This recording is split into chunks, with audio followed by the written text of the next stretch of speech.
and welcome. You're watching India Market Open. It looks like we're setting ourselves up for an exciting week. Weekend trading was great, guys. We made 22,400. It was a touch and go, but nevertheless, I wouldn't be surprised if we get an opening above those on back of strong global cues as well. So lots of action without too much action. I mean, you can't ask for a better combination of factors, at least as far as the Monday morning goes. Global cues are fantastic. Saturday's truncated trading session, Niraj, you and Samina were here, were amazing.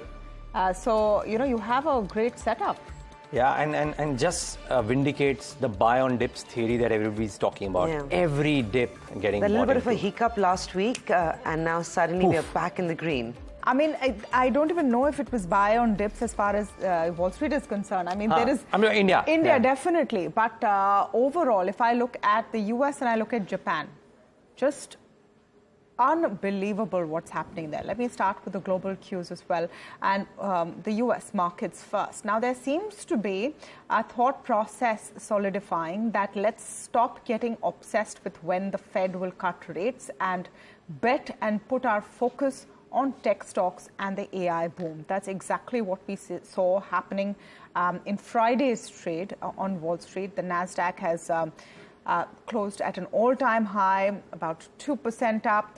And of course, it's not just NVIDIA. All your mega caps are really pushing this bull run. In fact, all indices did fairly well. The Dow was slightly down, but the S&P 500 also managed to close above 5,100 for the first time. The Nasdaq hit an all-time high mark and then retraced. So you had the Dow, the Nasdaq doing pretty well. Dow futures are slightly in the red. But just for perspective, think about it this way. NVIDIA has gone up, the stock price has gone up 260% in a year. And more is being expected. On the bonds front, so it was a huge week of data, of economic data for the US economy and markets, and that has been digested. Bonds are not doing too badly. They dipped below the 4.2% mark, but they're back up because the cues coming in from that economic data are not pointing to a rate cut anytime soon. So there's some bit of concern over there. Crude is going to be the big story, and no massive jump up. But yes, the fact that OPEC Plus, as was being expected, has extended their production cut. So their 2 million barrels a day production cut, which they had in Q1, they're going to increase it to the end of June.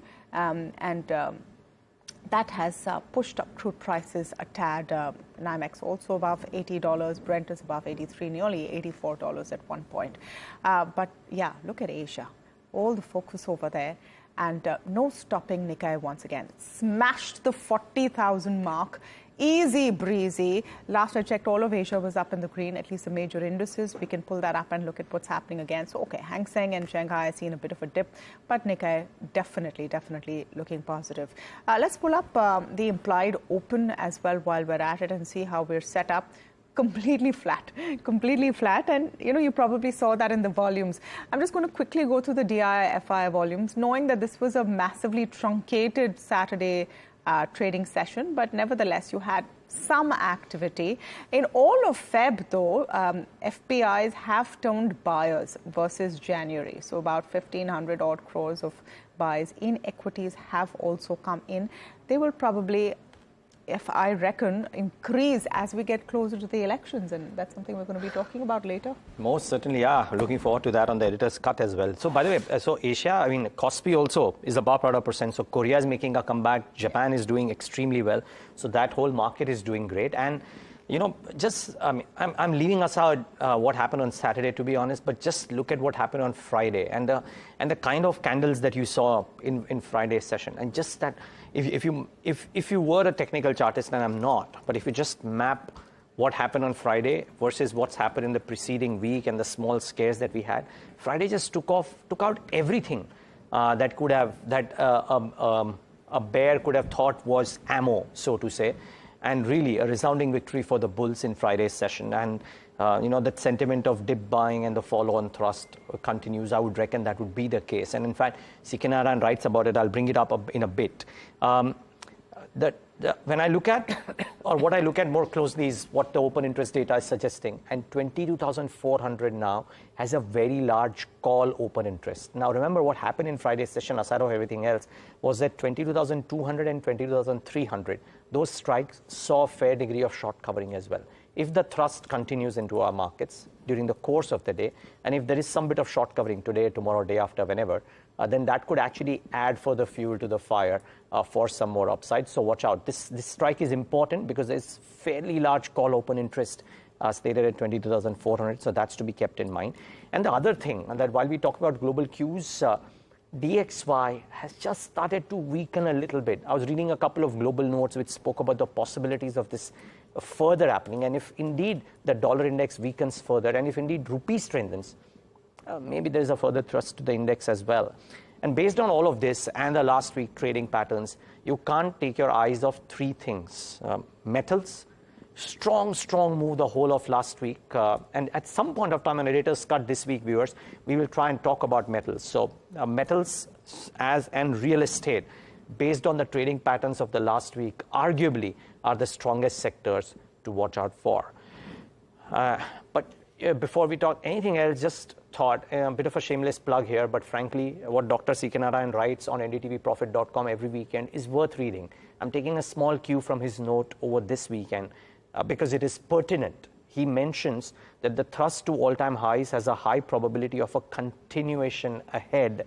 The small caveat is for the time cycle on Monday to be crossed. So let's assume Monday goes across unhindered, in which case CK says that the supportive evidences by way of momentum and sentiment favored sectors should enable us to hit new highs at 23,200. This talking about the current cycle, not the year. So watch out.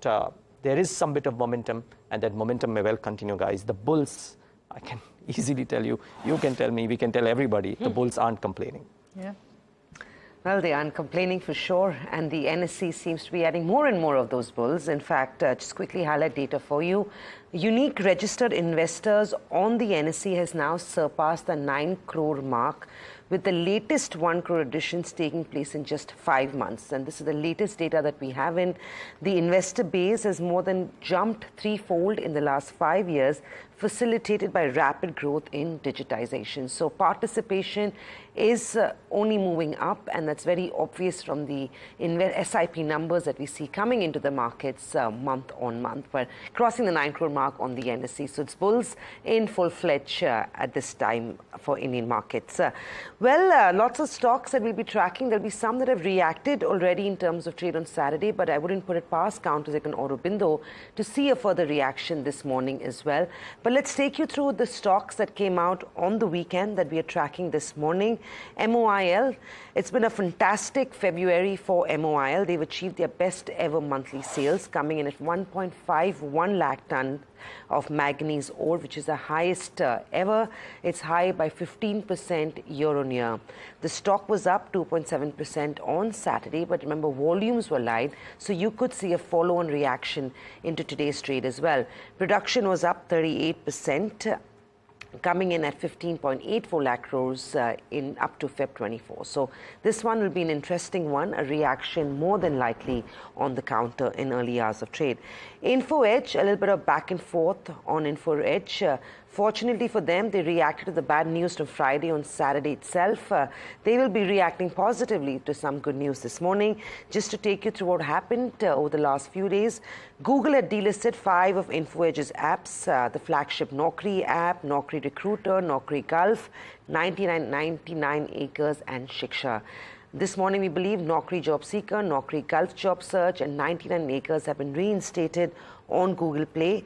Management has indicated that they're working closely with Google to reinstate Naukri Recruiter and Shiksha as well. Markets will be pleased. Investors will give this news a thumbs up. The counter will see a positive up move in trade this morning.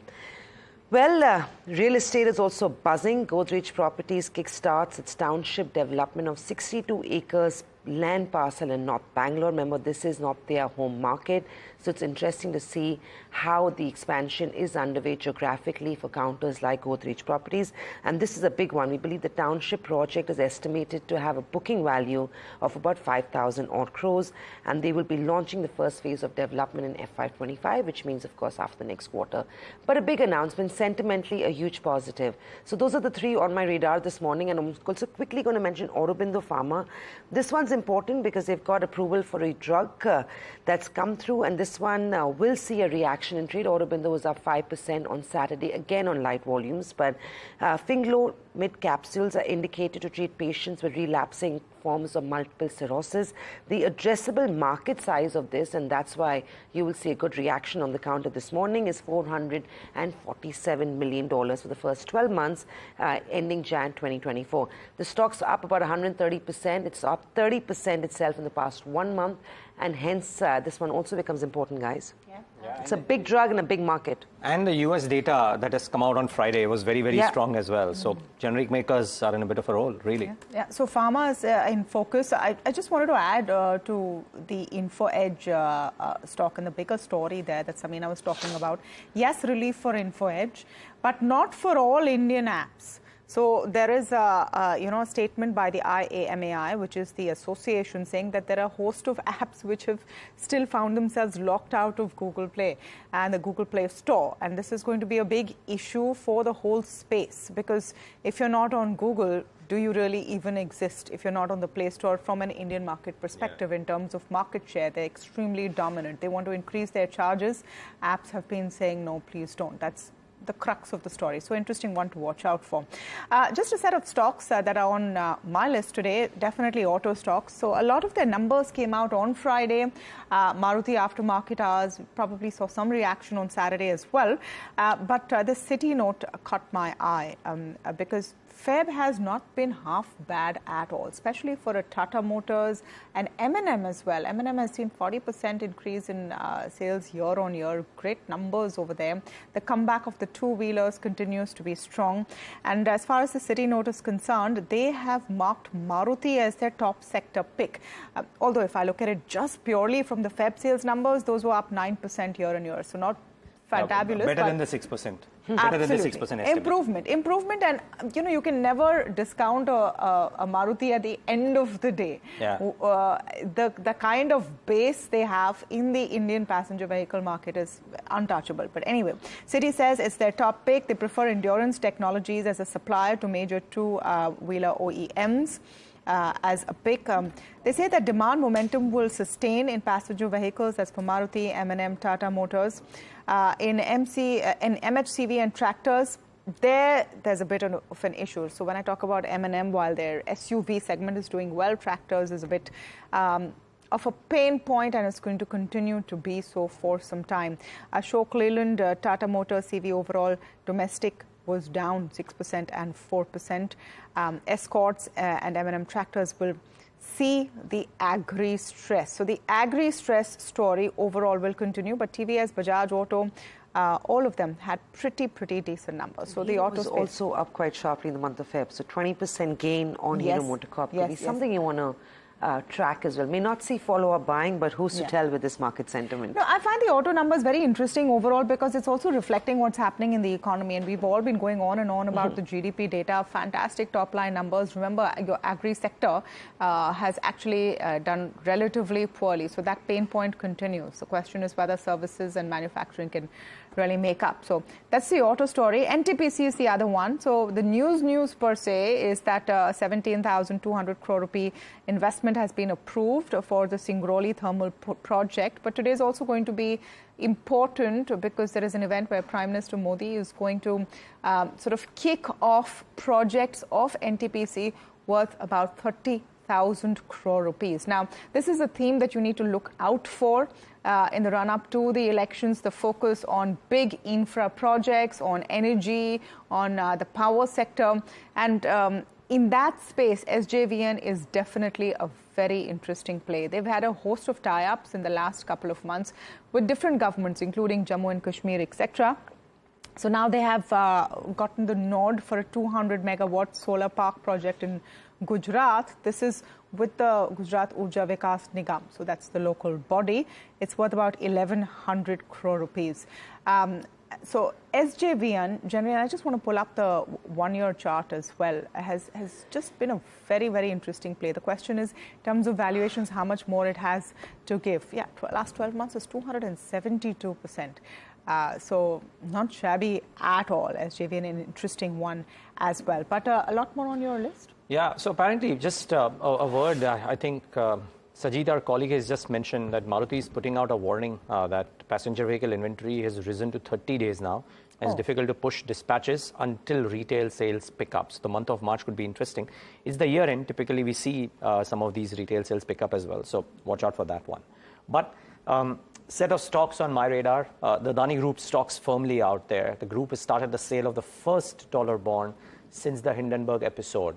I believe Adani Green is at the mix of this all, but watch out for the sentiment on the group stocks if indeed this becomes successful. So certainly a set of stocks to watch out for in the session today. Keep a keen eye out for Adani Enterprises and Adani Green in particular, but I dare say some of the others too. Standard disclosure, of course, the Adani Group owns NDTV and you're watching NDTV Profit. So that's the first thing. Watch out for the Adani Group stocks. Watch out for Signature Global. We were talking about Godrej Properties and a large one, that profit-sharing agreement that Godrej Properties had. Signature Global is the other one. That's a large one for Signature Global because they've recorded 3,600 crores worth of sales for a premium housing residential project in Gurugram. Now, it's got oversubscribed. The EOI got oversubscribed about 5.4 times. So this is interesting. I would reckon that this could move the needle a little bit for Signature Global. So watch out for this one as well, in addition to Godrej Properties and Brigade as the 2 or 3 stocks in the real estate space. Maybe that's why also real estate could be in focus today. Watch out for this one. Watch out for Indus Towers. Now, this has had a really good run in the last few weeks. The last 2 weeks, arguably from the telecom pack, you have to argue that Indus Towers has been the best performer. Now, the news, look at that, a 1 month, 22% returns. Now, Citi says that their bull case argument for Indus Towers is actually a target of 380 to 400 bucks.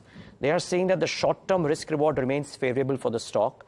The base case of 320, which Citi has in its official note, does not assume a successful Vodafone fundraise. They say that if Vodafone is able to successfully complete the fundraise, and if they repay Indus Towers fully, then the target multiple would be 7.5 to 8 times, which means the target price moves to 380 to 400. Watch out for Indus Towers too.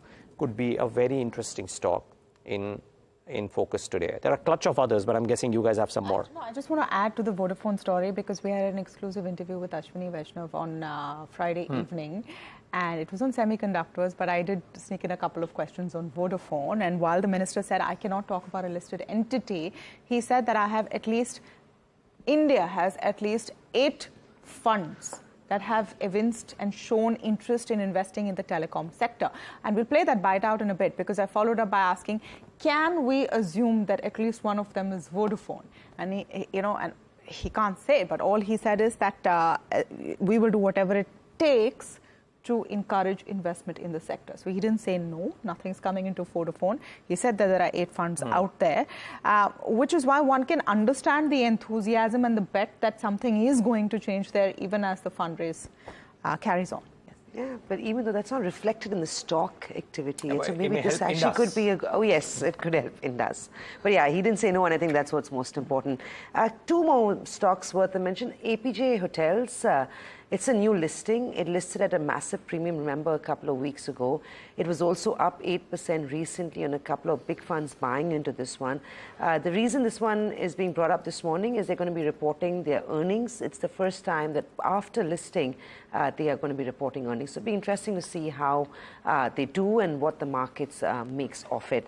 Along with that, talking about recent listings, you've got stabilizers producer Platinum Industries and electric vehicle charging solutions provider Exicom Telesystems that will be listing on the exchanges tomorrow. Both of them are trading at a massive premium and they were very well subscribed. So watch out for these 2 listings in tomorrow's trade. You also have about 7 IPOs that will be opening for subscription starting today. We'll of course talk about that through the day, but I think that's pretty much what I have on the radar this morning. Just 2 quick stocks. Gujarat Ambuja Exports has commissioned 120 TPD liquid glucose facility, so that could be interesting, viewers. So keep an eye out for that. And a small stock that I don't know anything. I virtually don't know anything about Virtuoso Electronics. I don't know if either of you do. But the reason why it caught my attention is because of an exchange notification that they have said they're going to do an investor meet with SBI Mutual Fund and ICICI Pru. It's a 550 crore market cap company. And SBI Mutual Fund is meeting them. Maybe, just maybe, the stock might see a reaction. If it does, viewers should know why. But standard disclaimer, we do not know anything about the company, so just keep that in mind. I think even more standard disclaimer, before you make any investments, it's always great to go and research at the company. But yeah, definitely want to put on your radar.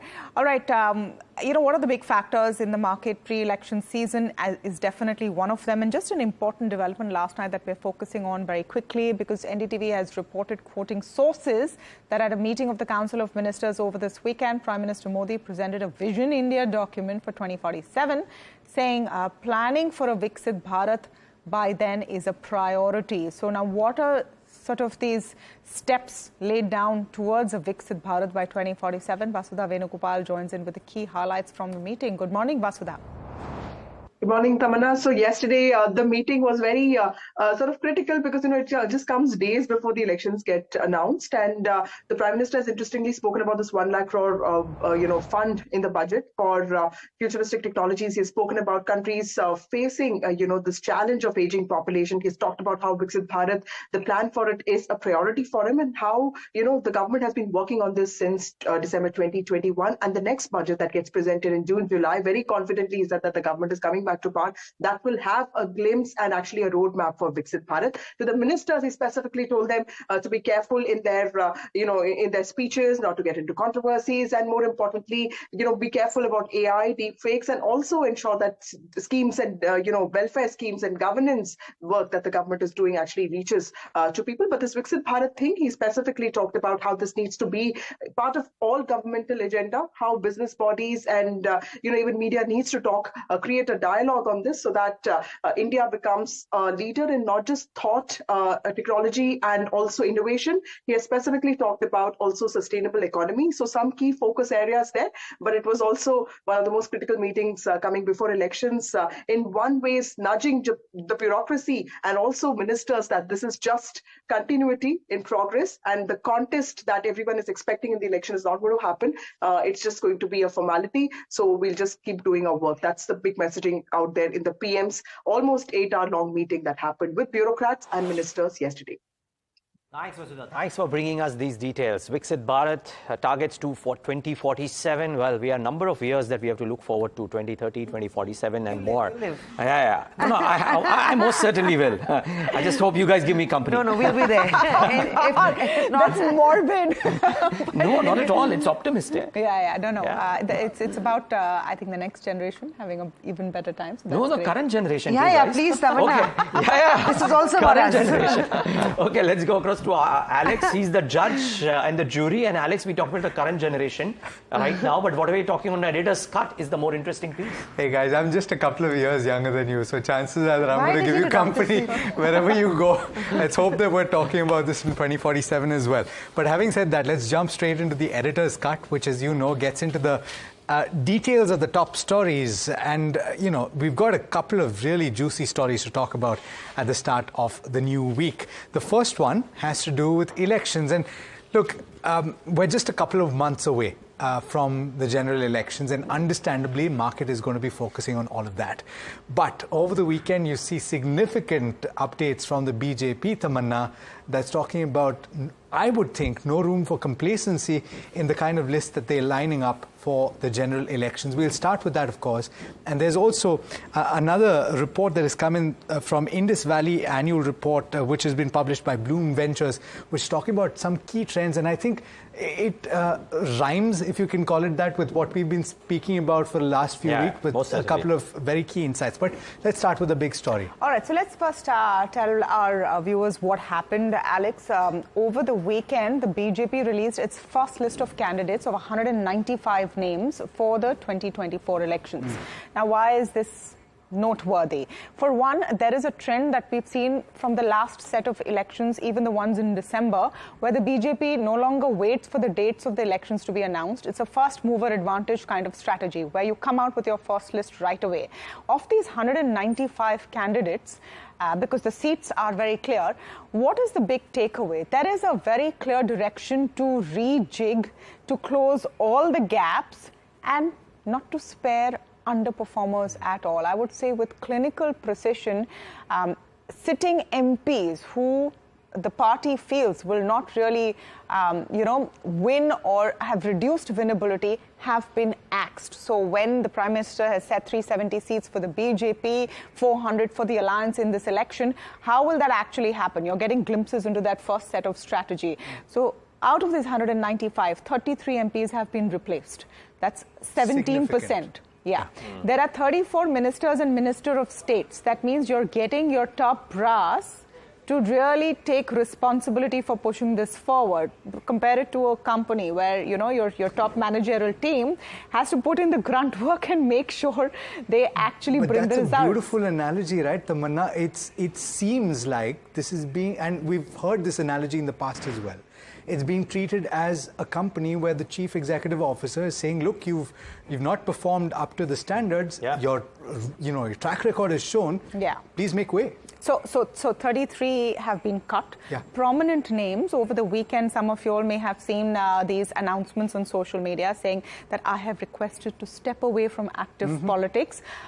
Step away, quote unquote, that's how politics works. Senior leaders, you give them a face saver and they can exit with some dignity. But very clearly, if you've not performed as per expectations, you've been axed. Look at Delhi. 6 seats have been announced. 5 of them are new candidates. And very prominent leaders have gone. The timing is also important because you have to look at it from the point of view of right now the India alliance is stitching up its seat sharing agreements. They've just frozen on their Delhi plan. And then you have this list coming out. So you're not giving them first mover advantage. You're making sure they react to you. And you sort of set the stage. Prime Minister Modi is going to fight the election from Varanasi again, 3rd term. Significant. You keep the focus on Uttar Pradesh. Remember, last time he fought from 2 seats, Vadodara as well. Will there be a 2nd seat? Will it be in the southern part of the country where you want to shore up your cadre?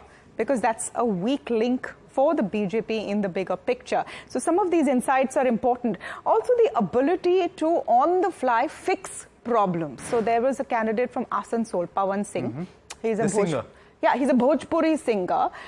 Soon after his name was announced, there was a lot of trolling and he was being, attacked by the opposition because lyrics of his songs are seen as not very respectful to women. He stepped down a few hours later, said, I'm so sorry, I don't want to do this. Obviously may have been and presumably been nudged to. So if I were to tell you what is the key takeaway from this, it's only the first set. Remember, no candidates from Maharashtra or Karnataka, 2 very major states where the BJP has perhaps will need to formulate a strategy more carefully. They're not the strongest states for the BJP. They're crucial, but they have a strong opposition in both states. Sure. So they're going to take some time to formulate that strategy. But big takeaway, no space for those who are not going to win. And no complacency. No complacency, no mercy. Yeah. The top brass, the ministers have to come in and, throw their weight around. They really have to make sure that they bring to the table what they need to. And moreover, even the caste equation, just the last thing that I'll wrap up, because in Indian politics it becomes important. So between OBCs, SCs and STs, that's 52% of this first list of 195 candidates. Fair representation to women as well. So all of these equations will be kept in mind. This is going to be a precision strike planning kind of strategy.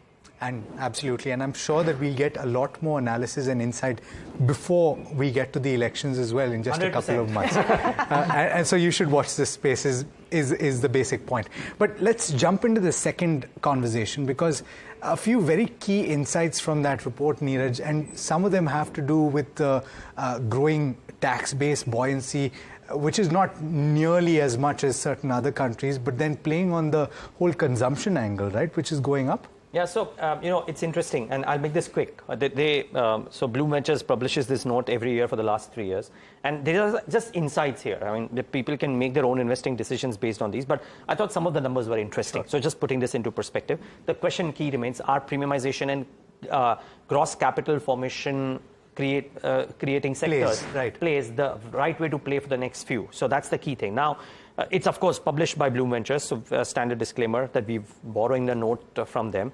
So they start with the tax to GDP piece, and they talk about whether a change in this tax to GDP will lead to capex. So the narrative is that hitherto corporates have found it difficult to invest in capex because they haven't had the NPAs scarred them. Then there's underutilization, etc., and they haven't done it, and therefore the government has to do it. Now, has the government done it in the recent past? Yes, they have. Now, can the government really step up? That will depend on tax buoyancy, and therefore they bring this whole tax to GDP piece, and they highlight how India, relative to some of the other countries, is way lower. India is at 17.7 tax to GDP in 2022-23, US at 24, UK at 33, China at 21. So India is way lower. Even 1% difference out here is a large number. So if there is tax buoyancy, therefore, can there be substantial capex by the government? I think the answer to that is an unequivocal yes, because we've seen some glimpses of that. Now, the question only is, will the private sector now come in? So I think they mention that massively, that is part one.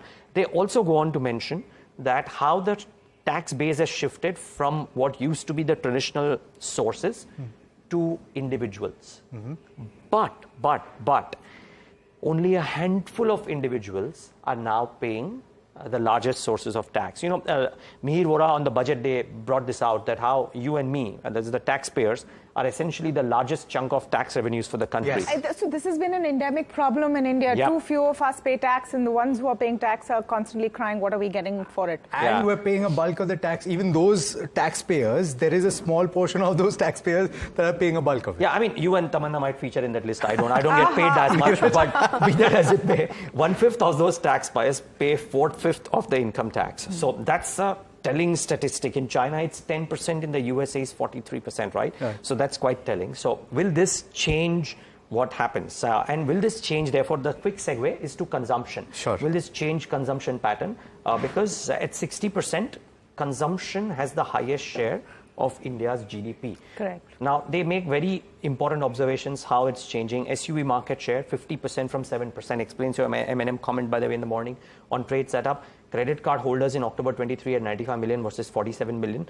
And surprise, it took me by surprise. Apple FY24 70,000 crore sales will be more than HUL 70,000 crore. It's a news report. So quite stunning, right? Because in terms of value, of course, I mean the ticket price of each item. And the increase in production. But it's a telling statistic, right? No doubt. But just a small point here. Before we wrap up, on the taxpayer side, I know I'm sticking my neck out here, but a large number of taxpayers are not salaried, and so the amount of tax, and this is something that has been pointed out by several finance ministers in the past, perhaps that gets fixed. And if that gets fixed, then the buoyancy goes up, the tax contribution goes up. I would dare say it will get fixed in the next 5-year term, presuming that whichever party comes into play. But I think it will get fixed in some measure whatsoever. But just the last interesting pieces on capital markets and venture capital. Now, capital markets is known, so I won't get too much. Samina spoke about the trade setup. But the venture capital space is a bit interesting data. I thought it was a bit disappointing, really, because they say that the venture capital market, 1/4 of its size in 2021. So that is disappointing. Yes. Dropped to pre-2017 levels, and only 2 unicorns in 2023 versus 23 was a bad year for startups. One would have hoped that. But it's going to recover if you go by. So I had spoke to John Chambers last week, and his prophecies year on year are looked forward to. One of his top 4 prophecies are that this is the year that venture capital recovers. That's also what he does now. So maybe it might not be a bad year.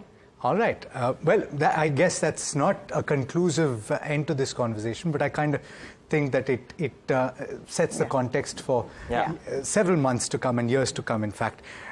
That brings us to the end of this particular edition of the Editor's Cut. But before we end, take a look at a slice of conversation that Tamanna had with Ashwini Vaishnav. They're speaking about a number of things. Among them, of course, this is what Tamanna was alluding to earlier, the conversation about Vodafone India. He doesn't speak about it in so many words, but listen into what he had to say. I prefer never to comment on any company which is listed as a matter of policy because of the responsibility, the position of responsibility that I hold at this point of time. But what I can tell you is, after the reforms that were done in telecom sector by our Prime Minister and getting most of the legacy issues behind us now and getting a new Telecom Act in place, at least 8 large investment funds have met me so far and they want to explore investments in telecom sector in India because the market size is very large, the technological acceptance is very high, our digital India, our India stack basically is so widespread, and that is the gateway to, telecom is the gateway to digital India. So combined all these factors, the investor interest in India is huge. So we will see a lot of investments, we will see a lot of innovations, we'll see new business models coming up, we'll see new technical advances coming up in the coming years.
Welcome back. You're watching India Market Open. A quick check on GIFT Nifty, implied Nifty this morning. It's expected to be a flat to higher start, but remember, it's strong global cues and 22,500 is what we have on the GIFT Nifty, but a start about 22,400 is what we're looking at.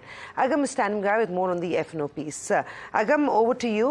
What is the setup looking like? Pretty solid this morning. It is. In fact, Samina, we've seen a lot of strength, and I'm going to very quickly go through the cues that we've seen last Saturday, and of course, life highs, and we haven't seen too much change in open interest as far as the Nifty futures go. It's the same for the Bank Nifty.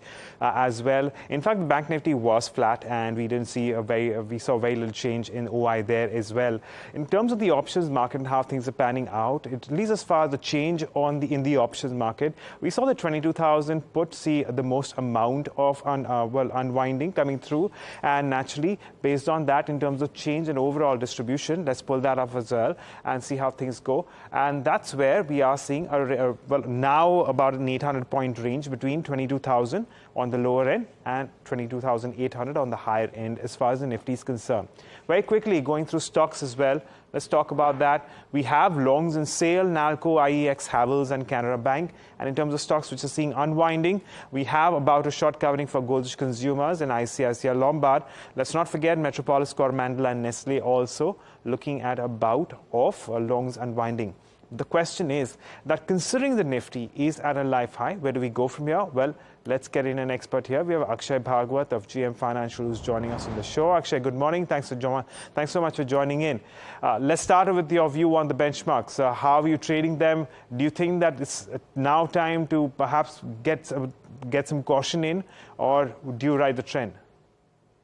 Good morning, Agam. Well, a very strong start, fabulous start for the March series. And, the first day just dictates the way the March series might head for. So the support is 22,000. That's the base which clearly the benchmark Nifty has set. And even if you look at the options data for the Nifty index, a lot of put writing has been set up at the levels of 22,000 for the current weekly expiry. The call writers are slowly shifting to higher strikes, where majority of the open interest is at the 23,000. So clearly the texture of the market is very strong. You have an OIPCR at 1.32, which just signals the kind of put writing which is heavily positioned at the levels of 22,000. So I believe 22,500 is the immediate stopover for the Nifty. The view stands very strong, and I would my recommendation would be to continue to hold or build long positions on the Nifty with a stop loss below 22,000. Moving on to the bank index. Bank index was stronger, but as it closed on Saturday, it has closed at a temporary trading resistance. 47,500 is a short-term resistance. This might act as an intraday resistance if the market kind of sees some bit of minor profit taking. But if this resistance is overcome, then all-time high is where the Bank Nifty is heading for. So slowly the situation is that Bank Nifty is setting up for regaining its lost glory, moving to its all-time high levels. So even on slight dips, Bank Nifty should be added on the buy side. 46,500 is a very strong support, and all-time high would be the target I would keep on the Bank Nifty index. All right. Akshay, so what stocks are you, perhaps deploying strategies on this week? A couple of stocks, both on the buy side, have an option strategy on Kotak Bank. If you look at the chart, Kotak Bank has seen a very strong basing at 1680 levels, and long additions are being prominent for the March series. My sense is it may rebound strongly from the current zone, for which I am positioning a bull call spread, where you go for buying a 1720 call at a premium of 42 to 44 odd rupees, and sell a deep OTM call of 1800 strike, where this is a fixed loss or a fixed risk strategy. It's a positive view on Kotak Bank with a target of around 1800, which I maintain for the March series. Your profit potential roughly is around 10,500 with a risk of around 5,800. The second trade here is Coal India. Here I have a vanilla buy call. I believe Coal India has set its base at 430, and you may see a momentum regain in day trades itself. So the recommendation is to go for vanilla call buying in Coal India of the strike of 450 at the money strike at 17 to 16 odd rupees, where it closed on Saturday. The target would be 25, extended target would be 29, with a stop loss of 12 rupees on the option premium. Okay, so bull call spread as far as Kotak Mahindra Bank goes, and a call buying as far as Coal India is concerned, but both on the positive, riding on the trend that we have seen in the markets.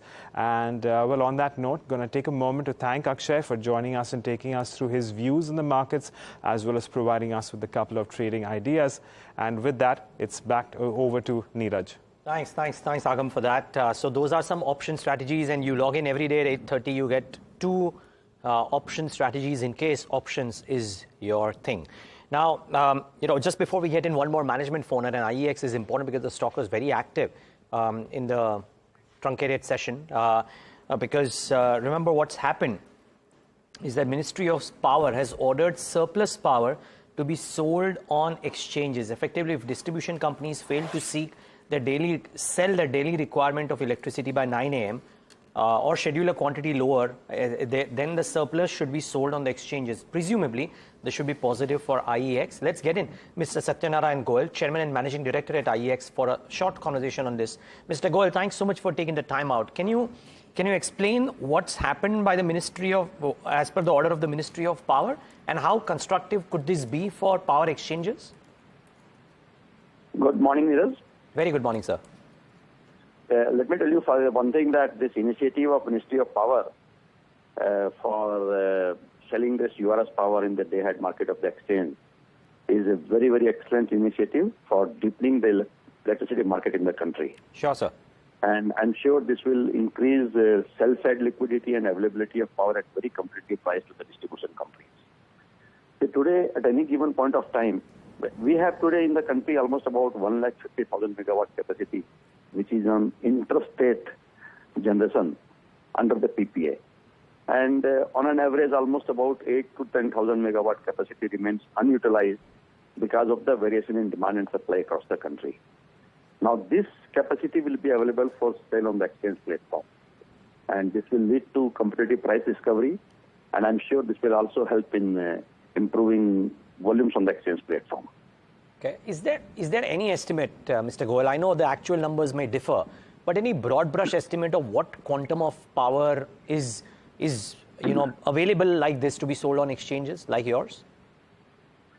As I told you, that almost about 8 to 10,000 megawatt capacity remains unutilized. So that power should be available on the exchange platform.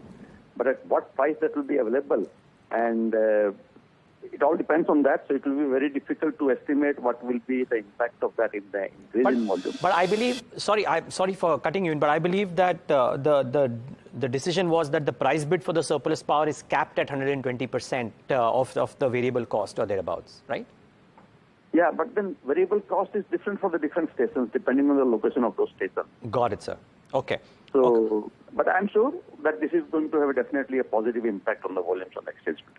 Got it. Mr. Goel, just wondering, so your volume growth numbers have looked solid thus far. I believe the estimates were about 15%. I think you've guided to 15% in FY24. Correct me if I'm wrong. Does this change that materially if 15% for FY24 or even for FY25? Does it enhance from the earlier believed 18-19% volume growth for IEX? Yeah, I mean, we are expecting now that for FY25 we should have a volume growth of almost about 20%. 20%. And not something too immediately for FY24, I presume, because it's just happened and we are all in March. Yeah, it is just for a month. So therefore, it will be a small uptick for this thing. Yeah. Okay, just one last question, Mr. Goel. What's the latest on this market coupling thing? I mean, is there some update that is there that we've missed? Any view that you have on this and what it could do for IEX as well? No, CRC has already issued an order on this.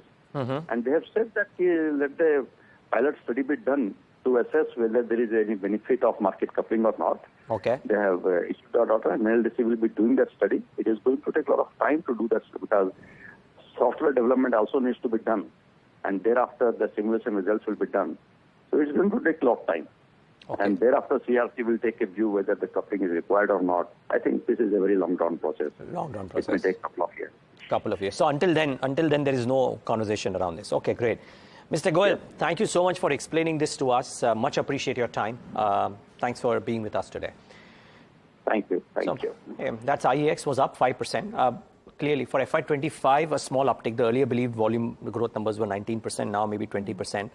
So maybe not as dramatic, but certainly a positive. But I think the other important thing, market coupling is such an overhang per se. He's saying that the way things are going right now, a pilot study maybe 2 years out. So until then, no fears. So I think this should maybe lift another small near-term overhang on IEX, not the long-term one. Okay, so maybe positive in the short term, but a ton of action expected this Monday morning in the markets after a superb close on Friday, a pretty decent truncated session on Saturday, and of course great global cues as well. So let's begin with Sudeep Shah's view. He's Deputy VP Head of Tech and Derivatives Research at SBICAP Securities. Sudeep, very good morning to you.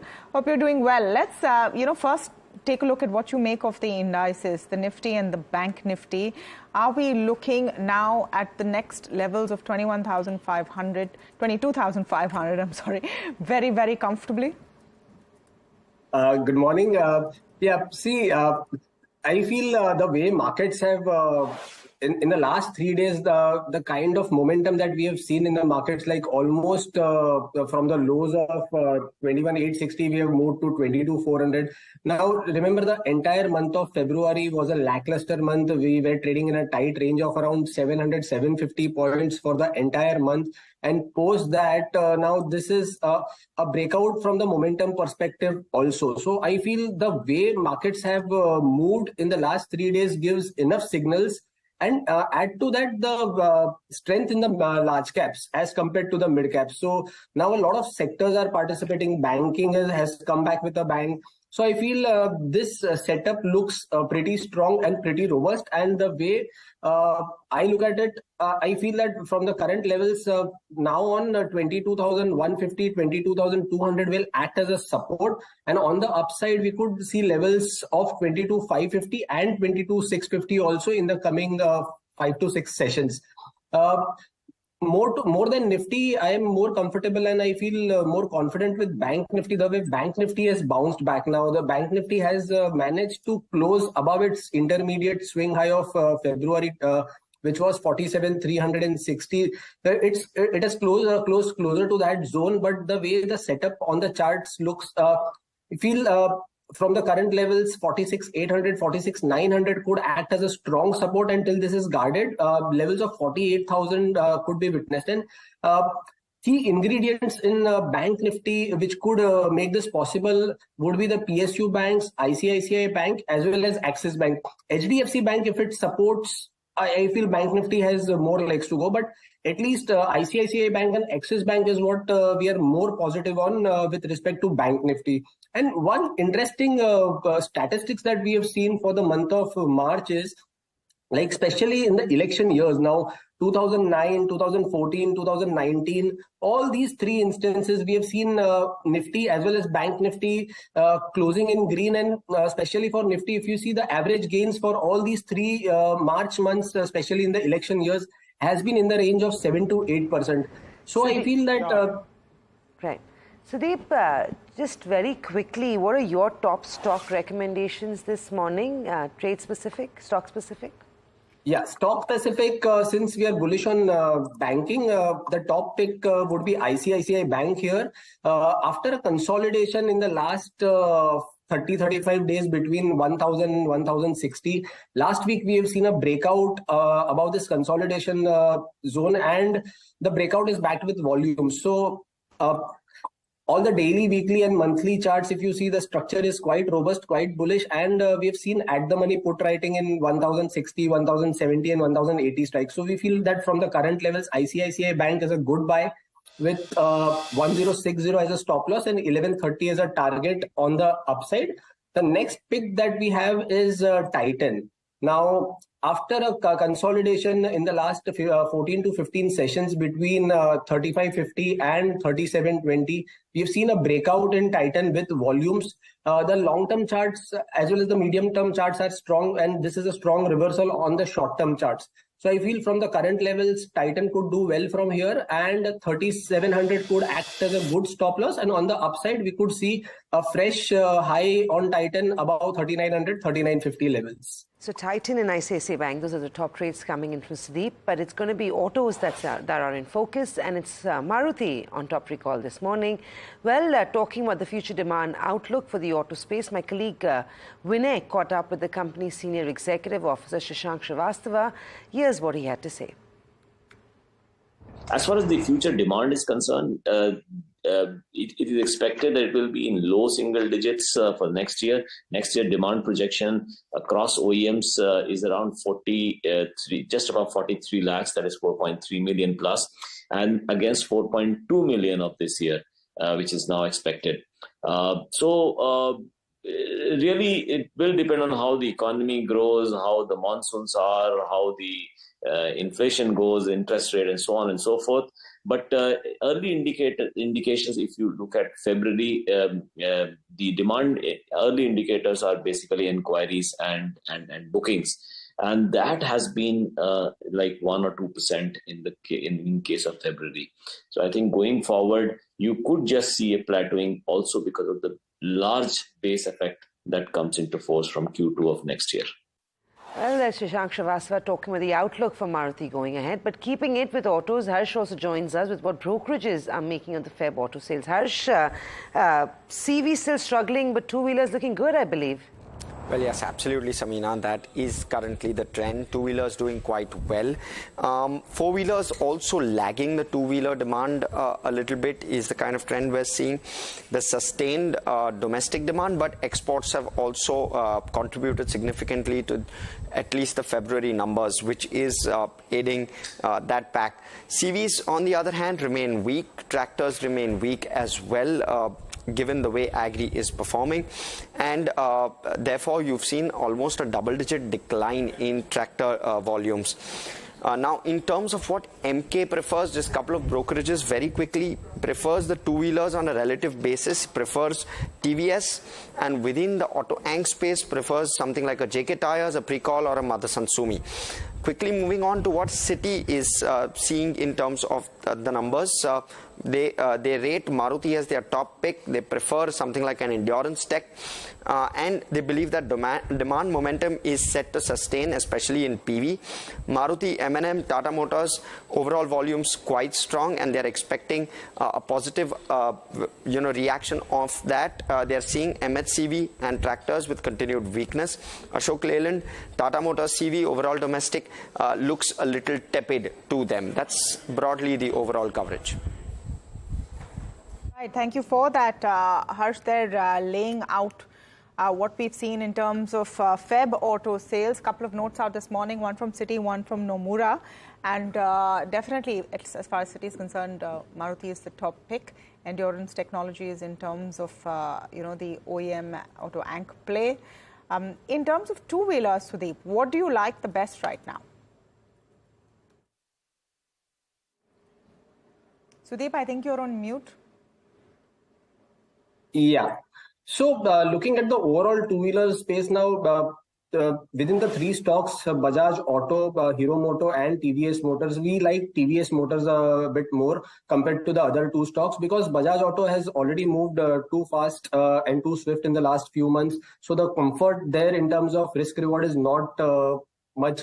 But the TVS Motors, the way this stock has moved, from a long-term perspective, it is already on an uptrend. But last 3 months, the stock has consolidated between 1950 and 2150. And in the last two sessions, we have seen a breakout above that consolidation zone and with volumes and a rise in open interest. So I feel the top pick within the two-wheeler space would be TVS Motors. And we feel from the current levels, this stock could head higher up to 2400, 2450 levels. And if someone is holding it, can trail it with a stop loss of 2170 on the downside. Right. Sudeep, stay with us. We'll quickly slip into a break. We'll come back, continue our conversation and talk more stocks. So stay tuned for more on the other side.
Just a couple of minutes to go before we see the first pre-open rates ticking in. It's looking like you're set perhaps for a muted opening, at least as far as the implied open goes, just about 18 points up. But the fact is that you're holding on. You're holding on despite a pretty decent run-up that we've seen, at least in the last 2 trading sessions, I would say, and Friday was rock and roll. Sudeep, I just want to get your view on, an SJVN, an NTPC in the power space. Is there anything that is on top of mind right now for you from a charts perspective?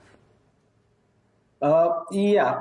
So if you see NTPC compared to SJVN and NTPC, I feel NTPC is much strongly placed on the charts because of the sustained uptrend that the stock has witnessed in the last 4 or 5 months, and whenever in the last 1 month intermediate corrections have been there in mid caps and these CPSE names, NTPC has not broken down, and in fact it's moving towards a fresh life high now. So the relative outperformance is there in NTPC, and it is sustaining above its short-term moving averages, which is the 10 as well as 20-day exponential moving average. And if you just check the rollovers that has recently happened, NTPC within the power space had the highest rollovers. So I feel from the current levels, NTPC is well placed to make a new high from here, and could be bought with a stop loss of 332 on the downside, and the stock could make fresh highs and move up to levels of 365 to 375 in the next couple of weeks. Sudeep, we've just had monthly numbers from Angel One, and those look pretty promising. On the charts, quick one, how does Angel One look at current levels? See, the numbers have been promising, just seen the data in the morning, but the way the charts are put, I feel in the last 3 to 4 months, in fact, starting January, like there's some kind of a pattern which has developed. From November, the stock has moved from 2800, 2900 to 3800, and it's now back to this zone of 2800. So there's a bit of selling pressure that we have witnessed, and even in the month of February, in mid-February, there was this rise to 3,400. The stock could not sustain there, and we have even breached the previous swing lows of January, which was around 2,900, 2,880. So I feel till the time the stock is below 3,050 now, which is the 20-day exponential moving average, the trend could be firmly on the downside, and we could see some levels up to 2650, 2630 on the downside in terms of Angel One. Okay, watch out. So Angel One updates out there on your screen. Month on month is flattish. YOY looks very good. We were talking about power, and that is what we'll invoke DRChoksey's conversation in DRChoksey's conversation as well, because there are a lot of changes. One, the monthly data numbers are looking solid even now for power consumption. So that's part one.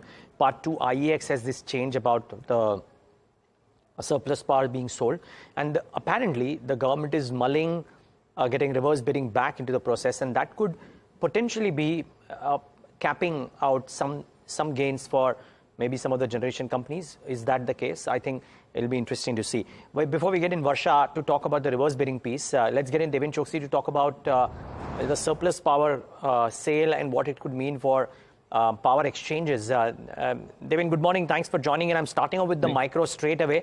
But can I ask you, have you looked at, the perplexing story of IEX, an exchange which has just not been able to gain the kind of attention and valuation that some of the others have? And here's a development which leads to some more volume growth possibilities. Did you get a chance to look at that announcement? Are you constructive on IEX? Hi, Niraj. Good morning. Well, I think there is no question of, not remaining positive about this particular exchange and its prospects. I believe that the vertical in which they have started with promise is yet to flag off in a significant way. And probably, some of the moves which you were just mentioning about at this point of time would possibly be the starter. So certainly, we'll have a long way to go. Given the situation that you have got power generation happening from multiple sources, and given the situation that the users would be in a position to offload, some part of the generations, or even for that matter, the larger part of the generations through the exchange platform, that possibility is probably, going to become real going forward. as we see multiple sources at which the generation takes place, and I think probably this is where we are likely to see the newer set of reforms also coming into the area of distribution of power. So in my viewpoint, I think we are likely to see the further demand on this exchange for the transactions going forward. However, I think as we talk at this point of time, the things have remained quite subdued comparatively compared to expectation. Even though the future remains positive, I think at present, probably I think the things are not shaping up as much as I think one would have imagined in the past. You know, the other aspect of power is wind energy, because the Ministry of Power has apparently decided, I use the term very carefully, apparently decided to bring back reverse bidding as wind tariffs rose in auctions. Varsha joins in to explain what this means for different companies within this ecosystem. Varsha, good morning. Good morning, Niraj. So as you rightly said, these wind companies, renewable wind companies will be in focus today. Now, if you see, according to some media reports, reverse bidding is going to come back as wind tariffs rise in auctions. Now, Ministry has sent letters to these agencies. Now, this is on the back of undersubscription and higher tariff discovery in recent wind bids. Also, now, just to give a context, there are two types of bidding. One is reverse and the other one is closed bidding. Under the reverse auction method, bidders continue to bid against each other after the initial bids are open until a bid tariff goes unchallenged by a counter bid. Now, incidentally, the minister had given up the reverse auction method at the beginning of the financial year only because the method was not delivering results in terms of wind capacity installations. Also, the method did bring down tariff from 3.46 kilowatt per hour to 2.44, but company had a lot of inventory that they sold off the inventory at very low prices, which led to poor capacity installation. Now, after the reverse auction was given up and the closed bidding system was adopted, the tariff did rose. Now, NDTV Profit in Q2 FY24 did speak to Inox Wind regarding this reverse bidding process, wherein he said that now the government has a target of 140 gigawatt from wind power, so it shouldn't affect this year as much. Got it, Varsha. So effectively, does it impact Suzlon and Inox Wind? Does it impact some power generators? Who does it impact the most? Very quickly. Yes. So Inox Wind, then we do have Sangvi Movers, which did saw pressure on Saturday itself. Okay. Almost 2% stock was down. Okay. So those companies, effectively, Varsha, thanks for that. Viewers, what Varsha is saying is that the original equipment suppliers, Inox Wind, Suzlon, etc., could get impacted. Sangvi Movers is a transport for these, and therefore that might get sentimentally impacted. Deven, have you had a chance to think about this, the reverse bidding coming into play, and how would it impact different components within the ecosystem? No, Niraj, I would like to take some time to, I think, study the entire impact and then. No, completely understandable. Understandable. Sudeep, just one quick thing. These stocks are finding resistances. Suzlon at circa 47, 48, Inox at circa 600. Could there be downsides here? Sudeep? Niraj, if you see Suzlon, it is finding resistance at this 46, 47 levels, but the way it had moved in the last 6 months, say from 14 levels to 50 levels, so it's kind of a time-bound correction, time-wise correction rather than a price-wise correction. That is the reason it is facing resistance at higher levels. But on the downside, in terms of Suzlon, I see 40 as a important support. Till the time the stock is holding 40, it is still okay, and I guess the stock could consolidate a bit more in this range between 40 and 46.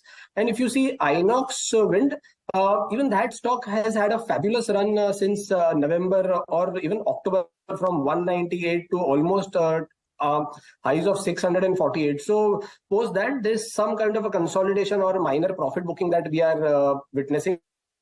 And I feel support zone of 550, 560 would be very crucial, because that was an intermediate peak in the month of January, in the first week of January. So I guess that price point of 535, 540 zone would act as a strong support from a medium-term perspective going in for the next few weeks. So till the time the stock is above 540, I feel there's no case for worrying in this stock.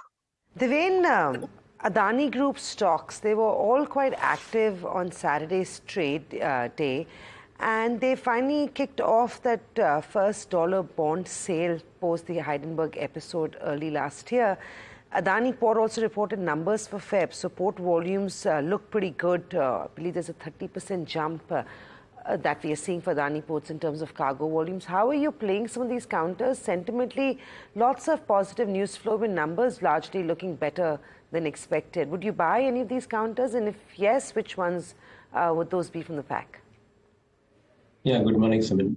Well, I think Adani Port, as you mentioned, is likely to see the larger amount of volume growth, largely because of the fact that in the previous year, number of ports which they have acquired, I think they have got into the integration and probably they have started generating or contributing to the volume numbers into the main company Adani Ports. So to an extent, I think the numbers may not be strictly comparable because I think these are the new acquisitions which have started playing its role and the volume numbers are catching up.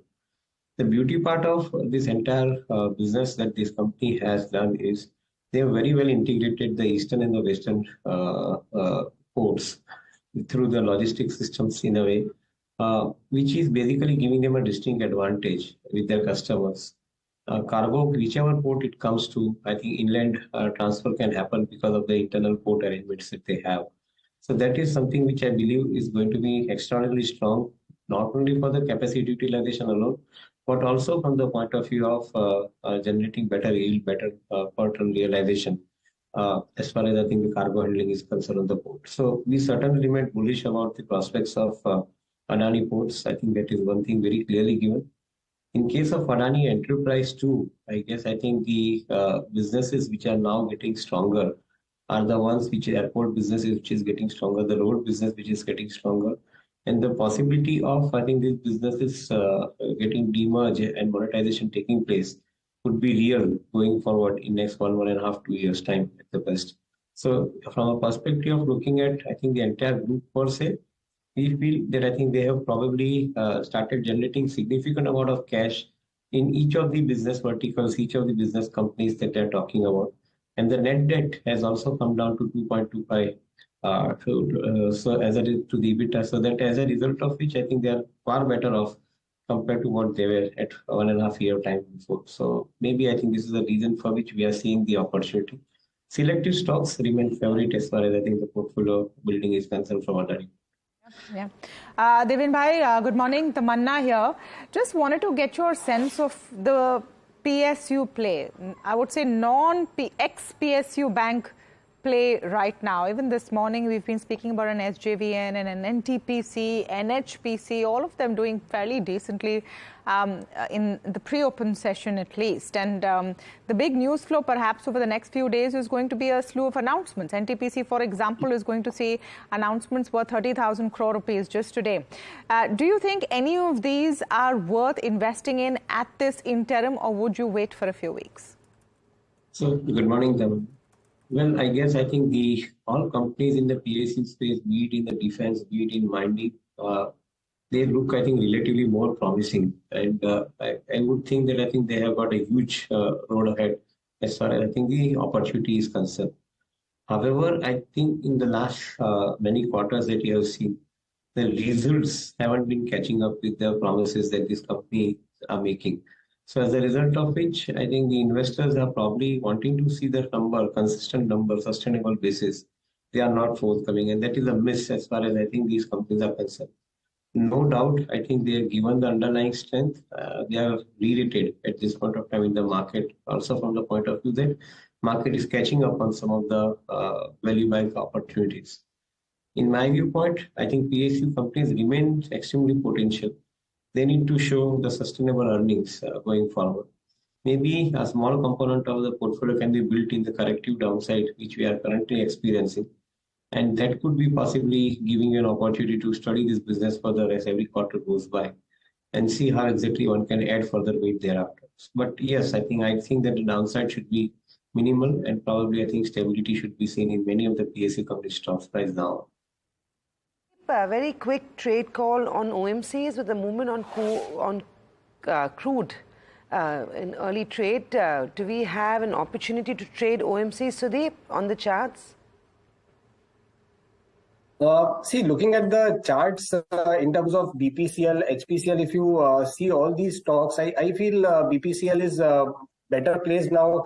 The stock from higher levels has corrected also from 680 to 605 603 levels and has taken support at the 20-day exponential moving average. And this zone has not been breached decisively post November 2023. So I feel from the current levels till 603, 605 levels hold, we could eye at a fresh up move from the current levels in oil marketing companies up to 640, 645 levels on the upside. Quick call, Sudeep, on just a couple of minutes to go for pre-open. What would be your top pick this morning? Apart from the morning calls that we have discussed, I feel one stock that could do well is Grasim. Grasim post the announcement of entering into the paints business last week. We have seen a good breakout on the upside from 2100 levels. It has broken out, has even rallied further in the last two sessions. So I feel Grasim would be my top pick from the current levels also, and could be bought with 2200 stop loss on the downside and a 2350 target on the upside. Okay, 2350 maybe on Grasim. So that's aside of the morning calls that were given. This is one more call that has come in from Sudeep. Stay on, gentlemen. We just marked the market open. Remember, we'll start off maybe about 20-25 odd points. So a flattish start, not quite the extension of momentum, but let's see how it pans out during the course of the week. And I think specific pockets of strength, if indeed banks participate, a couple of notes out there on HDFC Bank today. So that could be interesting. But here are the first trades this morning. 31 points for the Nifty. Bring up the Bank Nifty and see if that is also a quarter of a percentage point. Yep. So, but no, actually flattish, 0.14%. So no big rara moves there. Mid caps about 0.25%. Small caps about 0.25%. So a bit of a consolidation, if you will, after what was a very strong move on Friday. I'm ignoring Saturday per se, except for some specific stocks that may have moved. Get the index up, index movers on the screen and see what's moving. So NTPC on course, or rather with reason, is moving. Adani Port had very strong monthly data. 33% growth, if I'm not wrong, for February. No surprise, that stock is amongst the top draws. Sun Pharma continues to move higher. There is strength in Maruti yet again, so 0.86% higher for that one too. Hero MotoCorp, after that 1.5% uptick on Saturday, is up another 0.5%, as is Bajaj Auto. So that's the set of stocks which are moving. There's more green than red on the screen. What is losing out?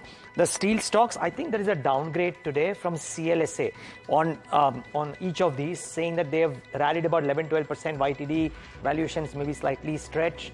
Don't quite know that, but the stocks are certainly down today. So watch out for these two. This is on back of a brokerage note. So effectively, steel stocks correcting a little bit. I would reckon that JSPL and others also may have gone down. We'll get to them in a moment. But steel correcting today. NTPC really ripping it on the charts, and some others are giving it company. That's the index, Tamanna. Yeah, absolutely. 22,400 seems to be a comfortable position for the markets in early trade. Not too many massive movements in the broader markets. And stock-specific news, I just want to pull up a Gujarat Gas. Gujarat Gas, of course, has a Morgan Stanley note on it. They've maintained an overweight with a target price of 579.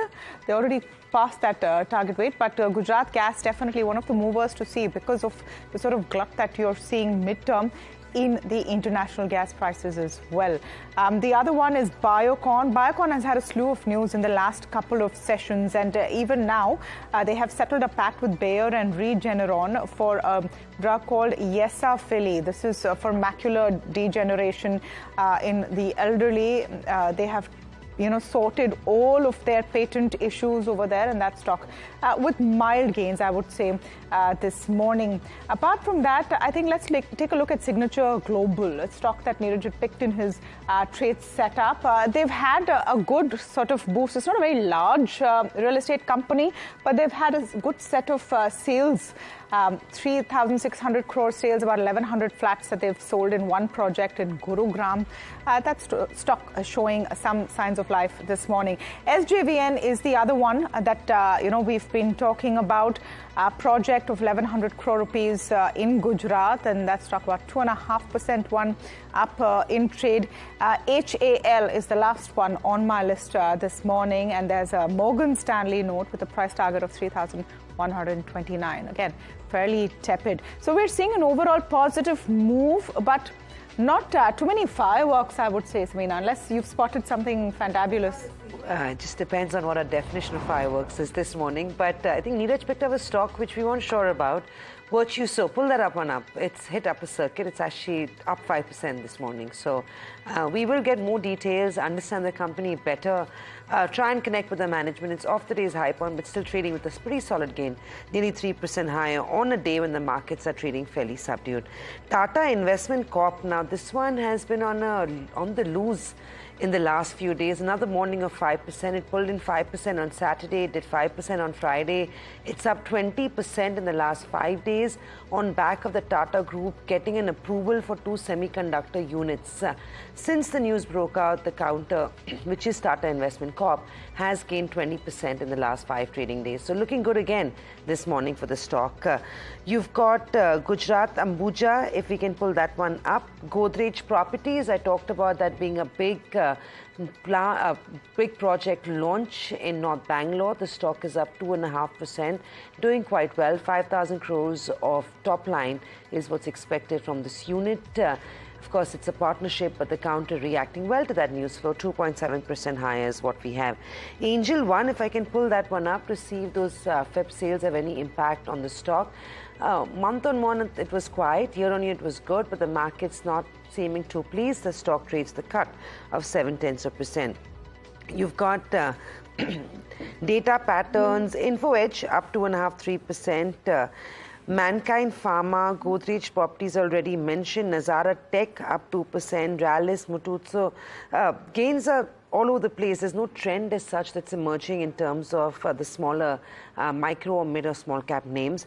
On the sell side, you've got Westlife that's seeing a cut, TV18 seeing some profits off the table. Insurance players also taking a breather. Suzlon is down and out. So would, if you can pull up Sanghi as well to see whether there's a reaction on the reverse bidding on the counter. Sanghi Motors down another 5% this morning. So that pressure continues onto some of these players. Apart from that, nothing else too exciting, guys. It's a different sort of a morning. Yeah, just a couple of stocks. Remember this news bits the last week about how a Dubai-based entity has been caught in a PMLA piece, and a couple of stocks which have been the talk of that are down today. So I'm putting 2 and 2 together here. Gensol Engineering is down 10%. I think there is that stock is certainly, and Segachi is down about 15-16% amongst others. So keep an eye out for some of those stocks which get caught in some of these crossfires. Clearly some pressure on those names. Okay, let's get in opening thoughts. Sudeep, first 5-6 minutes of trade, anything that has caught your eye? Sudeep, you're on mute.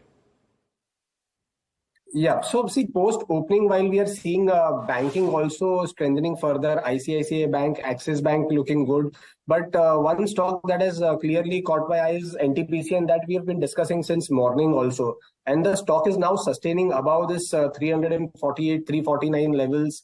And I feel from the current levels, NTPC could further strengthen from here and possibly move up to 365, 370 levels that we have discussed earlier in the show. So I feel from the current levels, NTPC should be still looked at on any dip. Deven, the recency of the up move that we've seen in stocks like Geo Financial, are you still constructive there, or would you now think of taking some money off the table? So, Niraj, I think this particular company looks, I think, extremely convincing to me. In all the 4 verticals in which they are likely to start their journey, be it NBFC vertical, AMC vertical, or insurance vertical, or the wealth product distribution vertical, each of these 4 verticals in which they are expected to start their journey in this financial year, current 24-25, I feel that I think this company has a lot to offer going forward. On one side, they have got a customer base within the group. On the other side, they have got a technology platform which allows them to extend the reach to the last mile. On the most important part in the business, I think where you require the capital in the financial business, they have a solid net worth of more than 140,000 crore. I think, and the best of the partners to work with, as far as I think the collaboration is concerned. be it BlackRock in the AMC, or even for that matter, some leading names which are tossing around for the insurance business. I believe that I think this company will have relatively much stronger play to operate on going forward. So this current price surge, I think, doesn't mean much. Maybe some correction in the price once again gives you an opportunity to buy into. This company looks set for, I think, next 5 to 10 years of a solid journey. So one would stay invested in this business. You know, another sector that I just want to pull up is real estate, only for the kind of consistency that this space has been showing. The index has hit a 52-week high as well. Let's pull up the winners in this pack today. When we look at, the real estate space, we talked about a Signature, but even if you look at a DLF, a Sobha, all of them are doing not too badly. Sudeep, I'm going to come to you here over what you see with a little more potential on the charts. Yeah. See, out of all these real estate names that we have discussed, I guess Shobha as well as DLF, they both are looking very good on the charts. And if you see Shobha developer specifically, there has been this consolidation breakout that has happened 4 or 5 sessions back above 1520, and since then the stock has not looked back. So from the current levels also, I feel that the stock could do well from here, and one can look into this particular stock with 1600 as a stop loss on the downside, and probably this momentum could extend up to 1720, 1740 on the upside.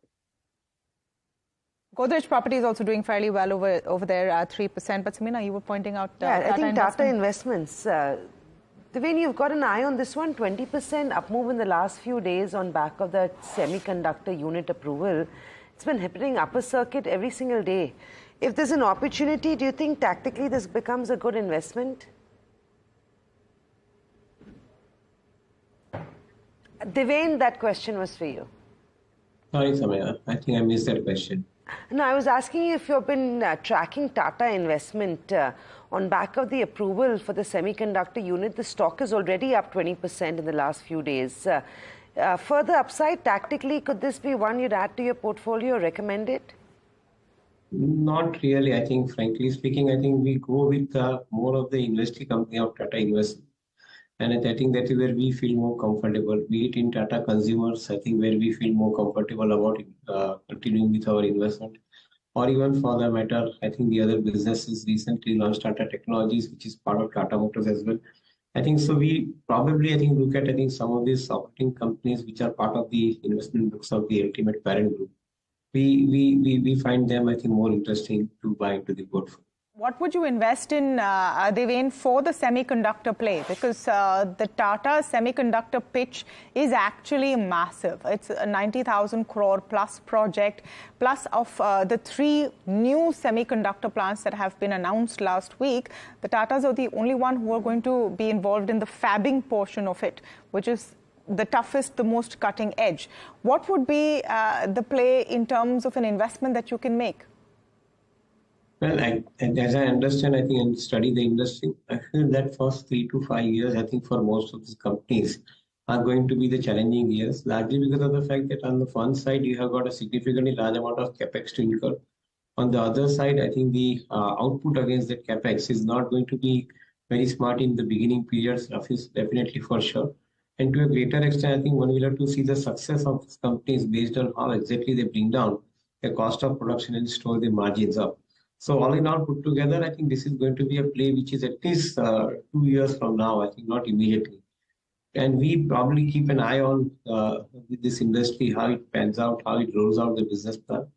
As of now, I think the larger focus remains on the green hydrogen part of the activity, where probably the entire ecosystem is coming into play in the financial year 24-25 and thereafter. So we believe that I think that will be our first focus area.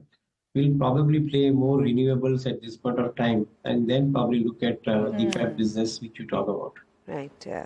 Well, thank you, Sudeep. Thank you, Deven. Great having both of you on the show. The markets are holding steady. It's not a runaway rally on the street, but 22,400 is being respected for now.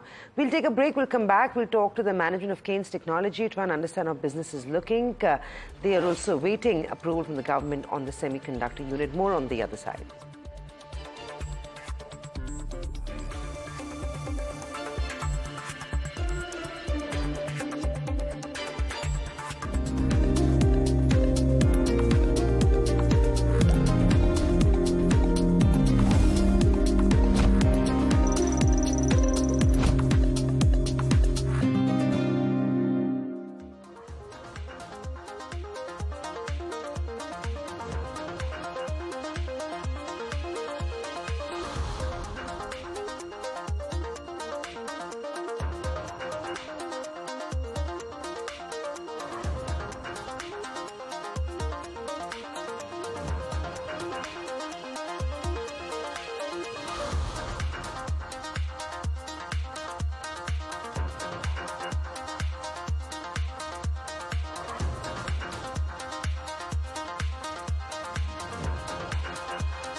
Welcome back. You're watching India Market Open. It's a flat day of trade on the street, but one stock that's been quite a street favorite, not just today, but in the last couple of months has been Kaynes Tech. With so much happening and being such a diversified player, now, of course, awaiting the approval for its semiconductor unit. We have with us Jairam, Sampath, whole-time director and CFO at Kaynes Technology, joining in. Good morning, Mr. Sampath. Thank you very much for joining us. Sir, your company, of course, is commendable to say the least. Operationally well run, your expansion, the Digicom recent acquisition you did in the US. There's a lot happening, but let's start with the most newsy point, which is where I believe the approval for your semiconductor unit has still not come through. If you can help me understand the reason, I'm calling it a delay because there were a few announcements for other companies that happened over the last few days. Yours didn't come through. Give me a sense of timeline of when it's expected and any details, milestones that need to be completed from your end before the ministry goes ahead and allows this or, approves it rather. Anyway, thank you. Good morning. So what happened last week, towards the end of the last week, they had announced large projects approvals, and that heralded the beginning of a slew of announcements the government is supposed to make. Obviously, one can expect that large projects will be announced first, because they have probably gone into more details and they've been kind of working with them earlier. As far as we are concerned, all the data that's required from our company side has been given, and it's in the final stages, and any time approvals could come through. I'm very happy to note that already government has taken the few steps that's required to start announcing these, especially these semiconductor subsidy projects. And we expect it anytime. Any indication, Mr. Sampath, from the ministry in terms of timeline? Could it be a few weeks? Could it be a few days, a couple of quarters? Just anything would be useful. It is more like a few days. Oh, lovely. Okay. Yeah. Okay. My next question to you is for the semiconductor unit. Any collaborations that you have? I do believe there are a couple of partners as well. If you can bring us up to speed about that, and what sort of arrangement do you have with them? Is it profit sharing? Is it annual fees? Give me a sense of the deal. And also talk about the, the addressable market size that we can expect. I know it's a few years out, but nevertheless. Sure. So that's an excellent question. The reason why our company got into OSAT and also the high-density interconnection PC board fabrication is that we want to become an integrated EMS player. And we think that over the next 5 to 10 years, there'll be technology shifts and so on, necessitating the simple EMS players to do currently assembly and some little plastics molding and some fabrication, metal fabrication, to also have capabilities in semiconductor assembly, that is OSAT, as well as fabrication of high-density interconnection board. That's simply because the entire electronics footprint is shrinking with improvements and so on. Having said that, our company has always thought about what happens to future. Of course, at this point in time, there are government subsidies and there's a lot of encouraging, let's say, environmental push available in the country. Yeah, it's also balanced with challenges of not having an ecosystem, etc. So we went and actually acquired 3 different technology partners, one from Malaysia, one from Taiwan, another one from Japan. The idea is to get, a little bit of, let's say, ahead of the curve in terms of understanding in different areas. We start with, of course, low to medium range of OSAT, and then we go quickly into slightly more advanced, and finally, our destination is to be an advanced OSAT company, just like any company in Taiwan would be. So we always believe that at this point in time, given the government's excellent track record in terms of pushing high-tech industries and so on, I think the right thing to do today is to aim to be among the top in terms of leading-edge technologies in the world, rather than take something which is older technology and try to struggle with it. So we have put that into our plan, and as far as the work with the government is concerned, it's very heartening to note that government has played the role of a catalyst, and they have augmented our plan. They've got a very nice set of experts who know about these processes much better, and they have helped us to even improve the plan a little bit. Right, sir. Talking about company being profitable even post the subsidy regime. Right. Sir, sorry, I just want to try and get to very basic questions in. Tell me, what is the addressable market size over here, and when will this become revenue accretive? It usually takes 3 to 4 years. I believe you're working against time and aiming to have the facility up and running within 2 years. Confirm that timeline from the day the approval comes in, and what is the sort of contribution you expect on revenue and margins here? Oh, sure. So in terms of addressable market, this is a global market. Global market of semiconductors is the addressable market. So obviously, ours will be a smaller kind of, let's say, capacity compared to all the global players that are there. And we'll be actually, all of it will be exports actually to begin with. And we think that the total investment in the project originally contemplated was 3,000 crores. Now it's going to about 4,000 crores totally. This is the total capex, of which the company has already raised funds for our share of the investment, and remaining is going to be funded through various subsidy schemes of the state and the central governments. And we think that first 2 years will be the pre-op years, pre-operating years, where we don't expect significant revenues, but more to do with working to begin with a proof of concept and then to work with all our clients to get approvals, because this will be the first time that an Indian OSAT company will actually produce semiconductor chips. And so all these global clients will have to approve it in terms of reliability and all of that. So we expect first 2 years to be spent in establishment of capacities and approvals. Right. Somewhere during the second half of FY26, we start getting revenue. Mr. Sampath, Tamanna here, just wanted to understand that this project, and of course, hopefully you will get your permission soon, where does it lie in the value chain? Is it going to be an assembly? Is it going to be fabbing? And what is the kind of investments that you need to make, of course, apart from whatever the PLI scheme provides? Yes. Yeah. So this, in the entire electronics value chain, of course, there are semiconductor companies who design these semiconductors. And then there are foundries and front-end fabs who manufacture what is known as a wafer die. Okay? So we are recipient of this wafer die. These are circular discs of wafers which come in. And then we take this and then we convert this into a integrated circuit, which can be placed on a PC board. So there are different stages in this. And these can be simple, these can be complex wafer dies. So this is also known as semiconductor assembly. And contrast that with the EMS assembly, when many of these semiconductors, when they are taken and assembled onto a PC board, that's called the electronic board assembly or PCB assembly. So understood. So this is going to be an assembly, sort of part of the value chain. I just want to understand in terms of revenue contribution. Of course, the automobile sector is the lion's share right now, and I know the semiconductor piece is through a subsidiary which is part of Kaynes Technology. I just want to understand what the structure is going to look like going forward. Is this going to be a larger contribution to your revenue, or will the auto sector, of course, be the lion's share? Yeah, if you were to fast forward another 4 or 5 years hence, let's say FY28, we have more than about 20-25% of revenues through the newer streams of business, such as semiconductor assembly or OSAT, as well as the PC board. So perhaps it will remain in the similar way. And this business is sensitive towards capital. It's quite capital intensive. How much of investment you make, that is the kind of growth that you can get. So the way we have configured our business is that after 4 years, we should be able to generate cash flows rich enough to afford reinvestment into this business and then add capacities.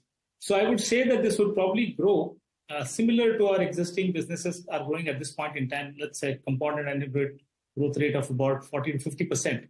And this growth will start with a kind of a offset. Sometime in FY28, you will start seeing some good revenues, 80% utilization, etc. Post that, it is completely dependent on how much more investment we do, because these are high asset intensive industries. And for X amount of, let's say, investment, you get X amount of sales, almost 1 to 1.5 times is the kind of ratio. So we think that going forward, let's say, fast forward to FY30, when we will have all of these 4,000 crores of total capex yielding revenues. So revenue could be about 4,000 crores in just this stream alone in FY30. And we can say that, at least from the EBITDA perspective, maybe 20% of this would be EBITDA. So we would have about 500 crores of investment possibilities from FY31 onwards. And so that's how additional investments will be made, and that's how additional revenue growth will be made. All right. Thank you, Mr. Sampath, for joining us and giving us a sense of, this new foray. Of course, the timelines also matter, and whether you will have more announcements in the next few days is crucial. Remember, once election dates are announced, and if there is no clearance before that, it might push it down the road. So that's one factor definitely to look out for. We'll take a very short break, but our run of exclusives continues on NDTV Profit. On the other side, do watch this conversation with Coal Secretary Amrit Meena talking about India's preparedness in the thermal power sector and more.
Well, power demand in the months of Jan and February is up 5% YOY despite a higher base. Coal stocks are at record high levels to prepare for what could be a grueling summer as well. To talk about all of these preparedness and the demand ahead, Coal Secretary Mr. Amrit Meena is with us. And of course, we weave in the resurgent importance of the coal sector. Meenaji, thank you so much for talking to us. I would love to understand from you, sir. It is now well understood that India's growth cannot be fueled by renewables alone, and conventional power becomes a very important source if we want to track the kind of GDP growth targets that have been laid out and that are desirable. So I would love to understand from you, how do you think about the preparedness of the country on the thermal power side and the availability of resources, namely coal, to be able to meet the demand that might come up? Ministry of Power has long-term plans. So Ministry of Coal is fully aligned with the requirement of the coal for the thermal power. As per the estimation, we are ready with the roadmap to supply coal for the new capacity that is coming up for new thermal power plant. This year, our production is about 11% higher over last year, the enhanced base of last year. It is likely to touch about 1 billion ton. We have plans for the year 2030 by that time our production will go up to about 1.4 to 1.5 billion ton. So whatever is requirement of the power sector for meeting the thermal plants need, we will be able to meet that. That is our plan. This year, at the end of thermal power plant, our stock is more than 41 million ton, and the total stock is more than 127 million ton at the moment, and it is on rising trend. We hope to have higher stock by the end of March, so that the requirement of the summer and also the next monsoon is taken care of. I am very happy to share with you that now, because of the close coordination and augmentation of the railway rakes, about 6% extra rakes have been made available during this year. So the supplies to power plants is at higher scale, and we are hopeful that in times to come, we will be able to supply adequate coal to meet the demand of the thermal power plants. For the last few years, admittedly, the addition of thermal power capacity was not at the highest. I mean, people were tilted towards renewables. I think that is now starting to change a little bit. Do you reckon that all that you outlined to us right now as well will be enough, both in terms of availability of coal and the supply chain issues not being there, to meet the enhanced demand, let's say not in 2024, but maybe starting mid-2025, sir? Yeah, see, Ministry of Power has plans to create additional 80 gigawatt of the thermal power capacity by 2030. Right. And all power plants which are proposed to come up, for them the long-term coal linkage Ministry of Coal is agreeing to as and when the proposals are received. And we are confident that adequate coal will be ensured for all those new capacities which are likely to come up. I will also like to apprise you that now the railway infrastructure augmentation is taking place. Many of the new lines, third line, fourth line are coming up. The Eastern Dedicated Freight Corridor is already operational. The average speed, which used to be 15 km per hour from Dadri to Sonnagar section, is now about 45 km per hour. So all this has added, and we have long-term plan for infrastructure augmentation by having new railway lines from the coal-producing areas. And also the Ministry of Coal is having the first mile connectivity projects which help in faster loading and eco-friendly transportation from mine to the loading point. So on all front work is happening, and I am quite sure that neither logistic constraint would be there, nor the production constraint would be there. There would be adequate coal for the requirement of the thermal power. Got it. Just one follow-up question on that availability. And I believe coal stocks at power plants are currently at circa 15 days, maybe the highest that we've seen in the nearly 3.5 years. So I believe we are well prepared for the current summer. I was just trying to wonder what could happen once in 2025 and maybe some of the power plants come to the fore. But the added part of my question, sir, is how would the mining process between what Coal India does and the preparedness for Coal India and the permissions thereof versus the non-Coal India private sector coal mining shape up over the course of the next, let's say, 3 to 5 years? See, first, I would like to tell you that the stock as of today is sufficient for 19 days, not 15 days. Okay. It is 19 days requirement worth of coal is available at the thermal power plant. As regards the clearance regime is concerned, see now with the operationalization of captive and commercial mines, more than 50 are already under production. And another more than 50 are under different stages of seeking the clearances. So now the regime of clearances is very well established, both at the level of the state governments and also at the level of central ministries. So in most of the cases, the auction holders and the PSUs are getting clearances broadly within the stipulated time frame. And we have very strong coordination and monitoring mechanism by which every monthly basis, every state issues are discussed and timelines are fixed for resolution. And clearances, delay in clearances are not really now an issue in operationalization of coal mines. The system and processes are very well laid down, and whomsoever is taking coal mines in auction, they are able to have the coal mines operationalized generally within the stipulated timeline. Okay, so in some sense, sir, you're saying that while demand will not be an issue for sure, God willing, the economy grows at a faster clip and demand will not be an issue, but supply side issues, for example, will not hamper, let's say, Coal India's ambitious targets, right? There are beliefs of 85 million, 850 million in FY25, 1.25 billion by in the next 3-4 years, or 4 years, if you will, for Coal India. Supply side issues and supply side bottleneck constraints will not be an issue when it comes to meeting these targets. Certainly not, because Coal India has long-term plans. They have planned to augment the capacity of existing mines. They have plans to open up new mines, and there is complete detailed micro planning. This year, the target of Coal India is 780 million ton. Last year, Coal India achieved 703 million ton. So they will be broadly touching 780 million ton this year. Next year's target would be around 840 million tons. So Coal India will achieve. And then we have a long-term plan for next 3 years and the 5 years. So there is complete detailed micro planning for each and every coal field.